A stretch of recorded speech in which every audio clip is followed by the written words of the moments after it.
we're going to go from general to specific. We're going to cover, I think, every issue that you want to cover. But generally, food's probably the #1 factor that for most chronic diseases. And so whole natural foods, vegetables, fruits, nuts, seeds, fish, and healthy oils are the key. There's a direct relationship between the quality of the food we eat and the risk of brain-related illnesses, including Alzheimer's. So here's a quick review. Best foods: vegetables, green leafy, nuts and seeds, walnut, Brazil nuts, almonds, pumpkin seeds, pecans. Fruit, blueberries are the best, highest ORAC value. ORAC is oxygen radical absorption capacity. So all fruits are not created equal. So blueberries are high on the list.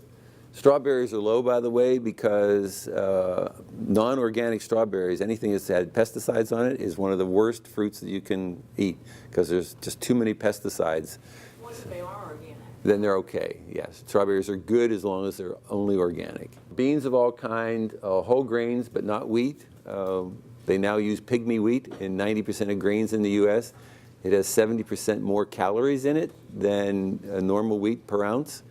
They did it because that gives them a higher yield for each acre, so it was more efficient for farming. But the other problem is wheat has gluten in it, and gluten is a contributor to Alzheimer's and other brain-related illnesses. Fish, especially omega-rich fish like salmon, poultry should be free-range. Oil, like olive oil, sunflower oil, coconut oil, avocado. Wine, very little, but if you're going to do it, red is best because it has resveratrol in it. Unless it's French, it's okay.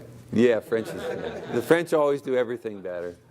The bad things, the red meat, bison and grass-fed cows, okay. I'm just saying okay, I'm not saying great, but okay. Dairy foods, goat and sheep are better. Fried foods of any kind, not good. Soft drinks, even artificial sweetened soft drinks, not good. Non-organic food, avoid pesticides. High mercury from farm-raised seafood is not good.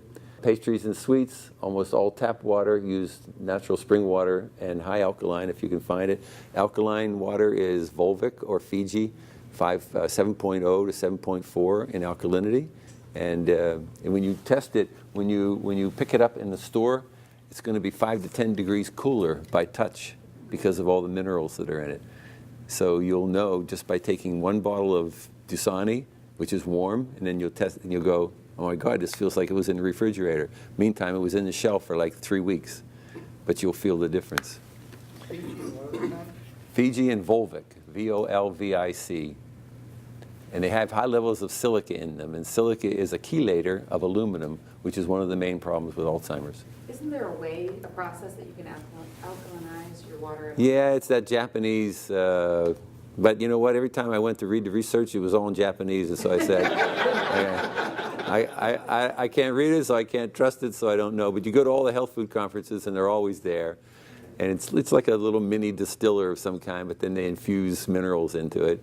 And it probably has some science in it, but if I can't understand it and I can't read it, I don't recommend it. So.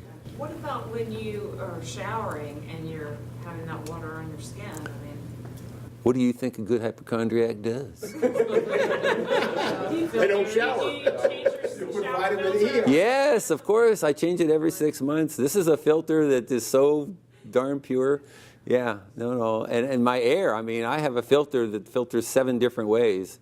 And for the air. So, yeah, you're talking to a hypochondriac here. You know, you've got to be with the program.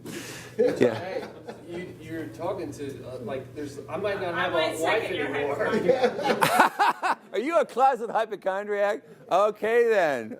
We're going to be emailing. She's leaving me. No, only my ideas. So what's the issue with tap water?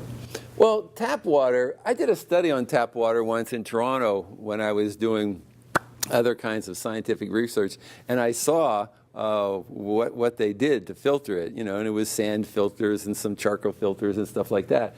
And then I saw the analysis, and the analysis covered 25 different toxins. But the list of things that were in the water were over 200. And so, but they were all at safe levels, according to the EPA. So if you take safe levels of 190 nutrients, and you say, now what's the difference between an unsafe level of one nutrient and a safe level of 190 nutrients, or pollutants? It's not a good equation. I started drinking bottled water the next day after I saw that study. And every bit of evidence that I've ever seen since then has verified that.